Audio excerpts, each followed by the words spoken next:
Est-il possible de dépasser un traumatisme seul, sans l'aide d'un thérapeute? Et si oui, comment? C'est précisément ce que nous allons voir dans cette vidéo.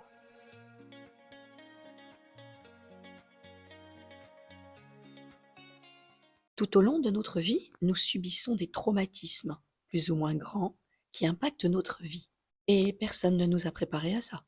Un comportement ou une parole blessante, par nos parents ou professeurs, ou autres enfants ou autres adultes. Des catastrophes naturelles, des accidents causés par soi-même ou par des tiers. À la fin de cette vidéo, vous aurez une perception beaucoup plus claire de la mise en place d'un traumatisme et vous aurez appris une technique, les mouvements oculaires, qui vous permettra de les traiter et ainsi ressembler aux résilients naturels. Alors, qu'est-ce qu'un traumatisme psychique? Voici la définition de CAM. Le terme de traumatisme désigne les conséquences émotionnelles pénibles que peut entraîner le fait de vivre un événement éprouvant.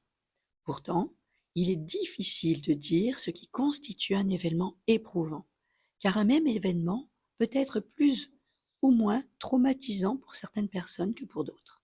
Lorsque le souvenir d'un événement traumatisant et les pensées qui l'accompagnent persistent ou se font plus envahissants, ils peuvent mener à un trouble de stress post-traumatique qui compromet gravement la capacité d'une personne à réguler ses émotions et à maintenir des relations harmonieuses avec les autres. Il peut s'agir d'un événement singulier et récent, bien d'une expérience éprouvante, répétée et prolongée.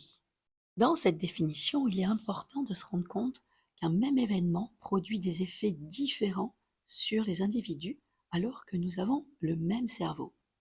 C'est donc notre façon de l'utiliser qui est différente. La plupart du temps, cette faculté à prendre de la distance vis-à-vis des événements ou de pratiquer la résilience se met en place toute seule.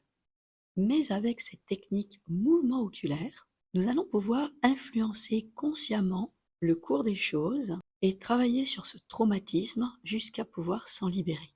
Les mouvements oculaires vont permettre de travailler sur ce souvenir fixe et le délayer, lui redonner du mouvement pour qu'il se transforme en quelque chose de bien plus flou, lointain, en tout cas faire partie des souvenirs neutres. Alors, comment cela se passe concrètement dans notre cerveau?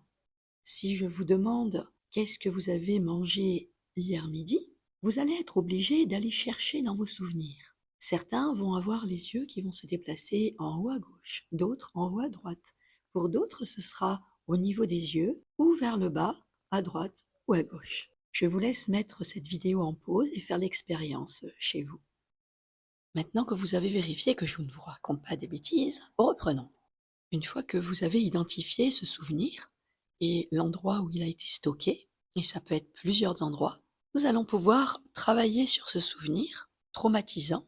Alors je vais vous proposer un exemple de mon vécu personnel, et puis nous allons pratiquer ensemble, et de votre côté, vous pourrez prendre l'exemple de votre choix.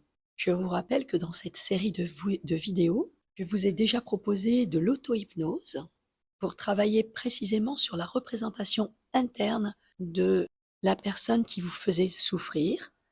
Et je vous ai proposé également de l'EFT pour travailler sur vos émotions. Je vous encourage à vous abonner, liker et commenter pour ne rater aucune de ces vidéos et pour aider la communauté. Attention, tous ces exercices ne remplacent pas un thérapeute. Et si juste à l'idée du souvenir vous avez de violents malaises, je vous suggère d'aller consulter et de ne pas pratiquer seul.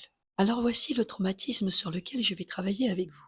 Suite à la séparation avec monsieur, il a fait monter la haine dans le village où nous habitions. L'un des voisins, mu par cette haine, a un jour traversé la route avec sa voiture pour venir me percuter le poignet avec son rétroviseur. Lors de cet événement, j'étais sur le bord de la route en train de discuter tranquillement avec une voisine. C'était un traumatisme terrible car personne n'imagine qu'un voisin est capable de faire ça. L'accident a tourné en boucle pendant des jours et des jours. J'avais perdu le sommeil et je me posais sans arrêt la question, mais comment ressortir de chez moi? Comment retrouver le sommeil? Comment vivre en sachant que ce voisin était capable de faire? Alors, dans mon esprit, l'événement est une succession d'images fixes, bien nettes, au ralenti. Je le vois au volant de sa voiture, faire un écart pour trouver un angle, pour traverser la route et venir vers moi. Je me souviens de mes pensées.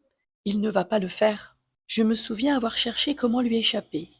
Je peux encore sentir, bien des années plus tard, son pneu le long de mon pied et le choc du rétroviseur sur mon poignet.